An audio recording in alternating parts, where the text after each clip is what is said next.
Most of us have dreams and passions for our lives, but few of us go after them. This is the story of 3 women I challenge to, in 9 months' time, revive those dreams they put on the back burner. This is their story. It's mine too.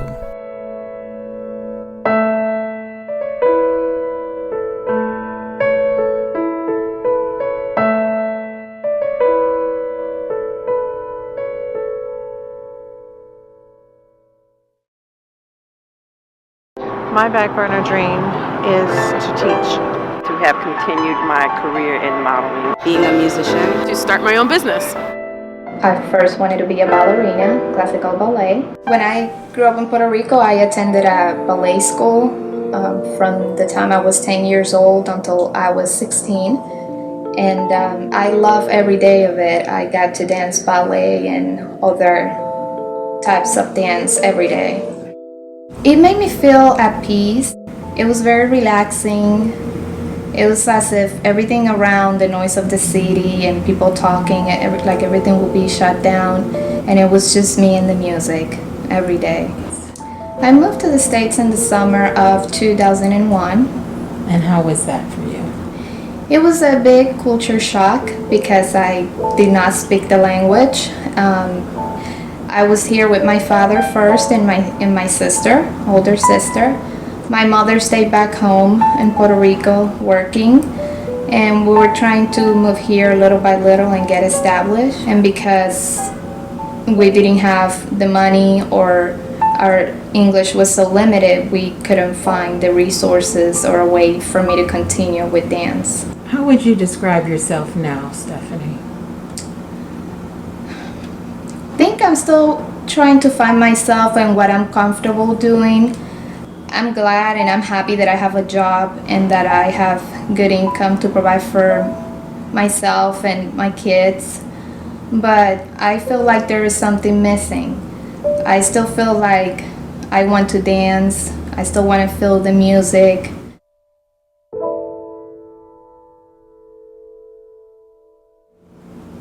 I feel happy, but there's always something missing. I feel like I could be doing that as well. But at times I feel a little guilty because I have kids and this is pretty much their time and their dreams, not mine. I'm sorry. How common is it for women in particular to have the experience of being guilty for taking care of themselves? It's very common. And certainly for women of color, that gets really enhanced, I would say, by so many of the political and social issues that we are confronted with. But if you don't take care of yourself, I mean, the reality is if you don't take care of yourself, you really can't take care of anybody else. I'm going to try my hardest to find some more time for myself. Even if it's just once a week, I can just take a class. I think they'll be really happy to see that I'm following my dream, and they will be inspired too. You know, they'll see that nothing is impossible. Do you have anything else to add, Stephanie? Well, I guess I'll see you in 9 months. I'm passionate about acting. And I'm passionate about that because I like to use that to touch the lives of many. I was hiding behind everyone else's passion. Why do you think that is? I think that is because deep down inside, I didn't trust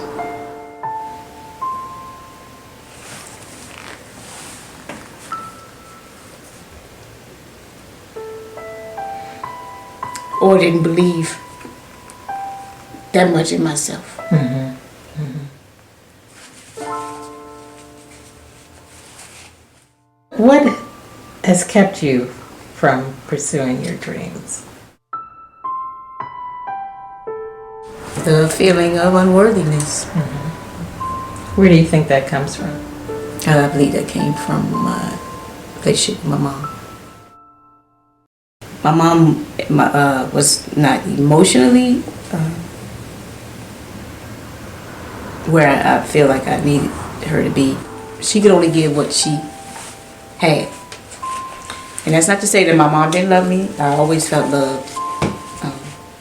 And she took care of us. Our parents teach us what they believe about themselves and very often what they fear about themselves. We understand that women were taught to do many things, and we understand so many of the reasons, but in today's world we also have to understand that in order to be a whole person, in order to be a whole woman, you have to honor yourself before you can honor anyone else. You're on the precipice of your 50th birthday. How are you feeling about that? I'm excited, but it also reminded me of, for a moment, those things that I hadn't accomplished yet.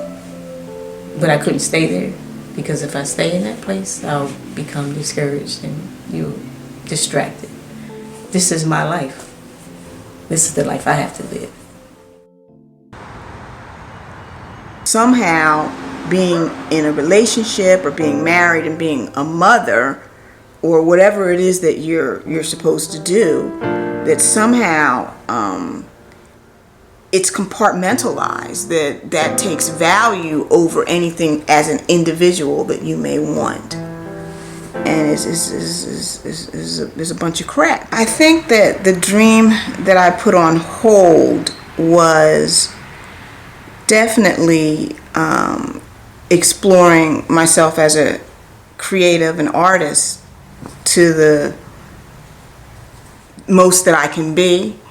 But when I really sat down to think about what my passion in life was and what it was that I really wanted to accomplish, I realized that in myself, I really want to be a whole person. When I was 7 years old, about 7 years old, the first time that I ever thought about suicide. I can say that, I'm married, I have 3 kids, I have 2 dogs, I had a job. When it really boils down to it, I think I really do feel like suffering from depression for so long, and to a point where it could be so debilitating.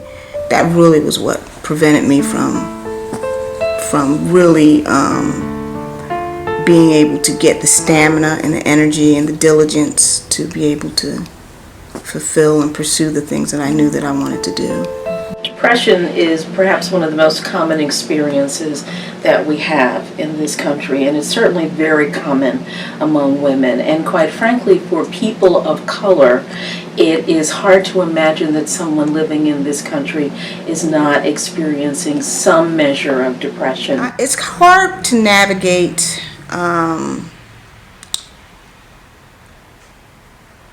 suffering from depression and kind of being able to pursue other things, because you really have to get yourself to a place of mental health. And when you're not in that place, no matter what you do and no matter how good you are at it, it just doesn't come about. So for me, I really had to focus on acknowledging the depression in a different way. All my life I would point to things, like, oh, well, my father died, and then this happened and that happened. And when I was 8 years ago, I was pregnant with twins, and I lost one of the babies far into the pregnancy. So that I could point to. But it just kind of all came to a head about 5 years ago, and I had to look at it a different way and realize that it is not just these situations that have thrown me off my game, but that there's an undercurrent of depression that just runs through my life. And so I had to, for the first time, had to recognize that suffering from depression or not suffering from depression is more than just a matter of your will. Because you grow up, especially in the African American community, even more. It's prevalent in culture all over, but the idea that just snap out of it, if you snap out of it. And if you're in a, any sort of religious community or spiritual community, it's like, well, pray more or fast more, or you're not doing all the things that you should do, so the fault always lays on you.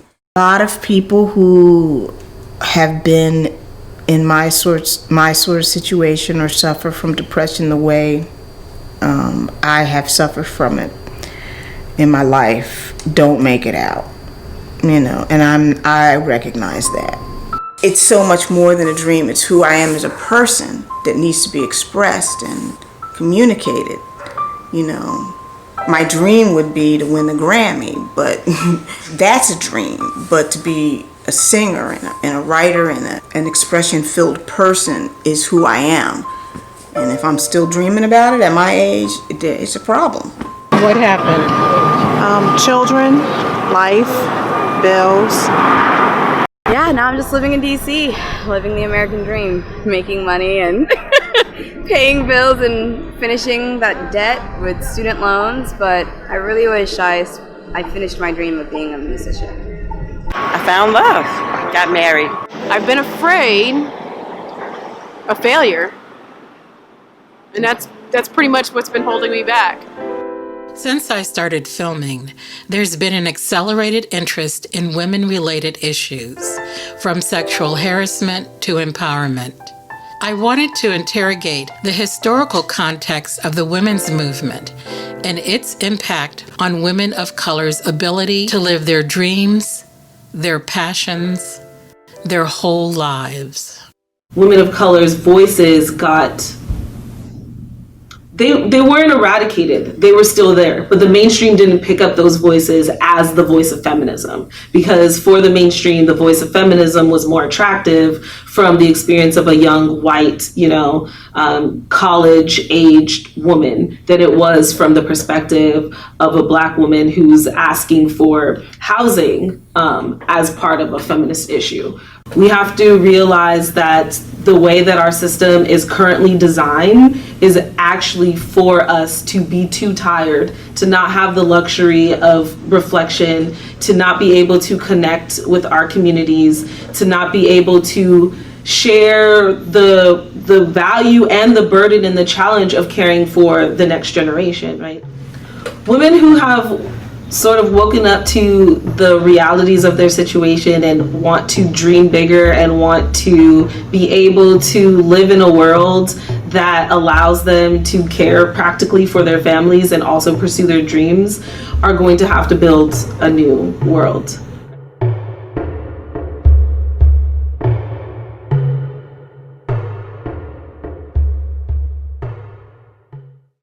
Close your eyes for me, Stephanie, and imagine yourself on stage. Tell me what you're seeing, what you're feeling.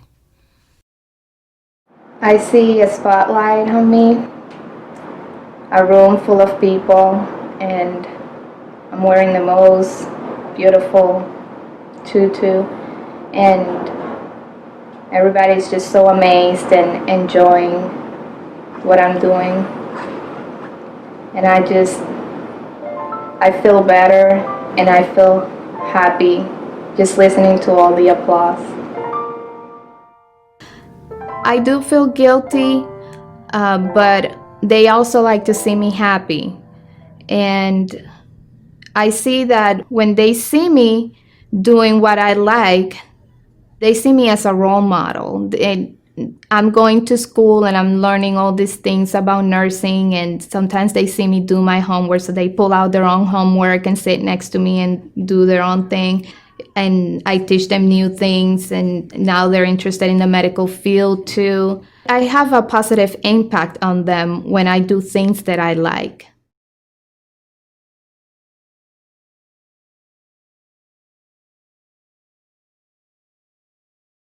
Not receiving child support has affected me in a way that it cuts from my time with the kids because I have to work overtime, and I am considering getting a part-time job as well to see if I can, make enough money to cover all the bills a month. But you never know when it's, gonna come in, so I can't rely on that. I can only rely on what I make every month.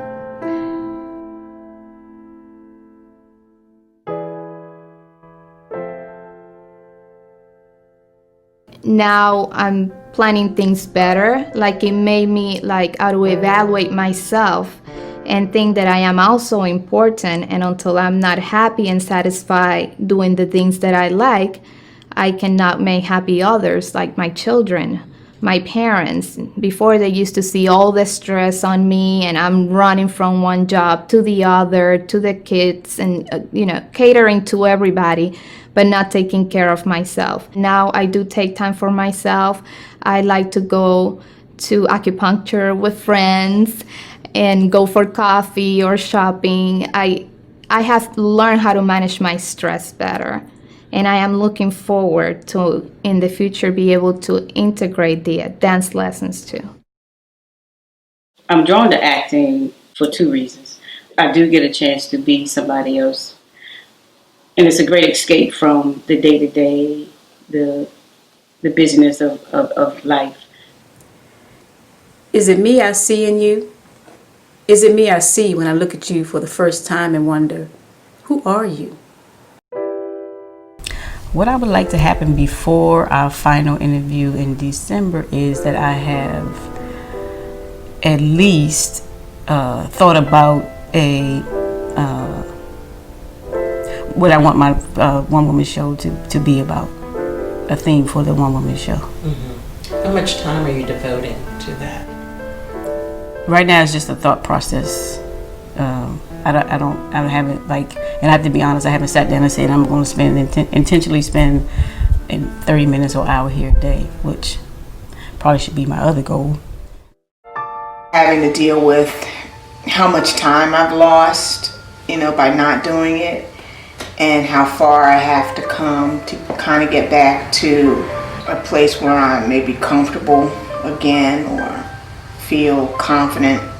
And it's also just hard, it's hard fitting it into everyday life. I didn't listen to the radio, I didn't sing around the house, I wasn't doing any of that because it was so painful to not be doing it at all that I kind of cut it off 100%. But I started singing, just around the house, and I'm practicing my instrument, I'm writing songs again, and my husband John is a musician, so it's very easy to kind of jump into that environment. So, we've been writing music together. I got a vocal coach just to get my chops, so to speak, back in order. I had to start taking a different approach and start looking at myself differently as it related to how I handled my emotions or how I dealt with, suffering from depression, especially with my kids, that it has created an ease in our household that we haven't seen, because I'm just happier to a certain degree. And I think that it has definitely improved my relationship with John. But on the other side of that, it has revealed even more challenges for us because now that we're working together, that's a whole new ballgame. I thought it was great that she wanted to sing again because I love her voice and I think she's got a great voice. And she wasn't doing anything with it, so I thought, hey, that's wonderful. But then she started to talk about doing it together, and I thought that was great too, but I knew the challenges ahead. So my depression and my lack of energy and all of those things were so ingrained in our marriage, I think, that we created these roles for each other. So I kept my distance for a while. How did that work between the two of you? It created a lot of friction. It was horrible. It's hard to break out of a system of operation that you've done for so long. And so we're at a place where we have to redefine our marriage, I think, entirely. Counseling to help us to better communicate with each other in these new roles. And that's where we are now, because it's that transition place. So that's why if I seem a little hesitant, it's we are kind of right in the middle of that. So it's still in the process of happening. So the roles haven't been clearly redefined yet, but I believe we'll get there. One of the things that really made a huge difference is when I was asked to perform at the benefit concert for the film, because I would have not done it. You know, I would have just said no, like any other time anyone's asked me to sing or do anything, I always say no. But after being a part of the project and after talking so much about, oh, I'm going to do this, I'm going to do that, I'm going to do this, and there was no way I could, you know, just be so lame as to say no, I can't do it. My whole purpose is just to invest in this part of my life as much as I can. I haven't sang publicly like this, my own material, in probably over 20 years. So yeah, I'm nervous, absolutely. But I'm looking forward to it. I'm trying to go at least twice a week to the gym so that I can build up some stamina, because I know if I try to just jump into it, I could either hurt myself or, you know, get disappointed because I cannot perform at the level. Right now, my personal goal is to continue going to school, and I believe I have 2 more years to finish my bachelor's. I like to eventually, start taking ballet classes. Don't want to make it just all about kids and school and work. I also want to find the time to do what I love, and that'll just make me complete. Since our first interview, and when I felt that it was my kids' time and not mine, and I had to put them first, that phrase just made me reflect that even though it's their time as well, it's my time. It could be our time. I can always support them, be there for them, while also do the things that I love, do the things that I enjoy. I feel like I help them more like that if they see me happy, if they see that I'm moving towards a goal. It's like reminding them that age does not matter. It doesn't matter how long it takes. What matters is doing the things that you love. The last 9 months have been enlightening, challenging. I grew. So what's been the challenging part for you? Really sitting down and doing that having those internal conversations with myself, and just trying to figure out who is Mel, you know, what are her dreams.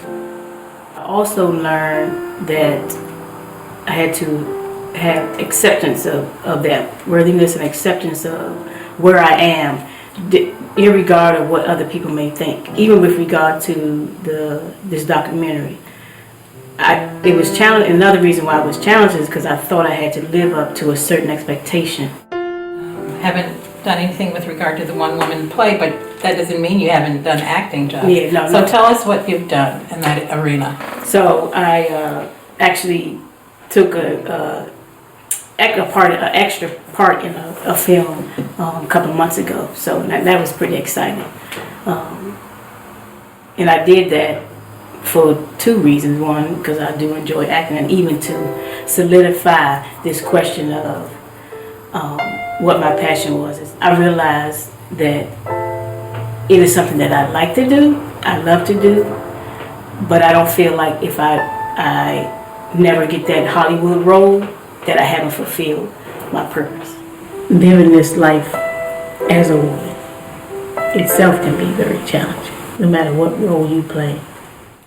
What do you think women will say after viewing your contribution, your part in this film? Hopefully they will say that it's okay to be okay with where you are, if you've really done that internal work and asked yourself those questions. But the most freeing thing for me right now is that it's okay. John and I have had a few gigs, and I think a couple of them we even got paid for, so that's good. We're planning a series of home concerts. We're going to get all our friends and people who, the band of fans that we do have, we're going to get them to host us for house concerts. I'm feeling all the pressure of trying to make this all work out. Everybody's pulling at me. To be honest, I'm stressed out. I knew it wouldn't be easy trying to live this life out loud. People telling me to whisper when all I wanna do is shout. Today I may be bending, but I promise I won't break. This is something that my mom really is putting time and effort into, that because she wants to make it work. I really like her singing, and it makes me happy. It takes. I think I'm proud of her. I really like that she's following her dream. Like I am, like all of us would like to do. The rain, but I got to keep it moving, even though I cry from all the pain. I'm following my dream, and they will be inspired too.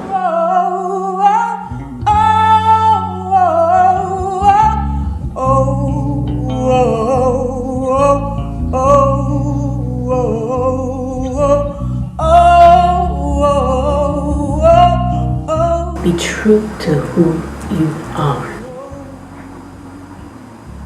Just be true to who you are. Don't take my tears as a weakness. Even strong people fail.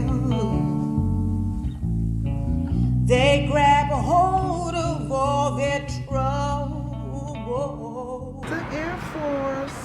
To go back to Mexico and keep growing professionally. To write a novel. To start a nonprofit organization called Anna's Place. My back burner dream is cakes. I've always loved to bake. To go to medical school to be a doctor. And to create an ice cream truck that travels around to different communities offering healing arts and creative arts to those communities. Burner dream is to get back into the creative space. Back burner dream was my back burner dream is I've got to get to where I'm going. Hopeful and just ready, willing to move forward.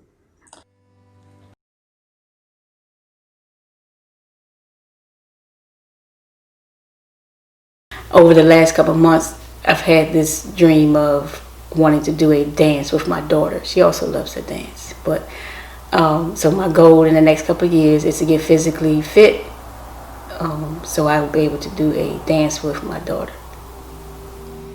I'm doing me. Like, I'm going to do me.